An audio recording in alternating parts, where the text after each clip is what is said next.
പണ്ട് ഒരച്ഛൻ പള്ളി കത്തിച്ച കഥ നിങ്ങൾ കേട്ടിട്ടുണ്ടോ? ഒരച്ഛൻ ഒരു പള്ളിയിൽ ചാർജ് എടുത്തു. തീരെ ആൾ പള്ളിയിൽ വരുന്നില്ല. അച്ഛൻ പഠിച്ച പണി 18 നോക്കി, വീടുകൾ കയറി, ആളുകളെ കണ്ടു പറഞ്ഞു നോക്കി, ഒരു രക്ഷയില്ല. എന്നും കുർബാനയ്ക്ക് അച്ഛനും കപ്പ്യാരും 2-3 പേരും. അവസാനം ഒരു ദിവസം അച്ഛൻ ഒരു പണി ചെയ്തു. കപ്പ്യാരെ വിളിച്ചിട്ട് പറഞ്ഞു, സൈഡ് റൂമിൽ കൂട്ടിയിട്ടിരിക്കുന്ന വേസ്റ്റ് പേപ്പറെല്ലാം വാരിക്കൊണ്ടുവരാൻ പറഞ്ഞു. അതെല്ലാം വാരിക്കൊണ്ടുവന്ന് പള്ളിയുടെ പുറകിൽ കൂട്ടിയിട്ടു. എന്നിട്ട് അച്ഛൻ ഒരു തീപ്പെട്ടി വരച്ച് അത് കത്തിച്ചു. തീ ആളിക്കത്തി, വലിയ പുക ഉയരാൻ തുടങ്ങി.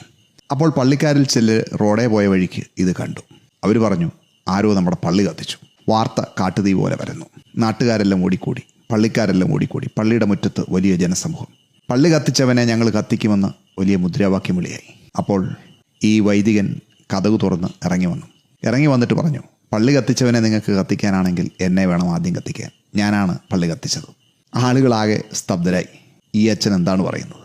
അച്ഛൻ പറഞ്ഞു, നിങ്ങൾ പള്ളിയിൽ ആരാധനയ്ക്ക് വരാൻ ആരും തയ്യാറല്ല, പക്ഷെ പള്ളി കത്തി എന്ന് കണ്ടപ്പോൾ നിങ്ങളെല്ലാവരും വന്നു. എന്താണ് കാരണം? നിങ്ങൾ ഇവിടെ കൂടിയത് വിശ്വാസം കൊണ്ടല്ല, നിങ്ങളുടെ മതാന്ധത കൊണ്ടാണ്. നിങ്ങൾക്ക് മതമെന്ന് പറയുന്നത് ഇന്ന് വ്രണപ്പെടാനുള്ളൊരു ഉപാധി മാത്രമാണ്. മതം നിങ്ങളുടെ ജീവിതത്തെ രൂപാന്തരപ്പെടുത്തുന്നില്ല. നിങ്ങൾക്ക് ഒരു ജീവിത വഴിയായി മാറുന്നില്ല. നിങ്ങളുടെ ജീവിതത്തിൽ യാതൊരു മാറ്റവും കൊണ്ടുവരാൻ മതത്തിന് കഴിയുന്നില്ല. മതം നിങ്ങൾക്കിന്ന് തമ്മിൽ തല്ലാനും കലഹിക്കാനും വ്രണപ്പെടാനുമുള്ള ഒരു ഉപാധി.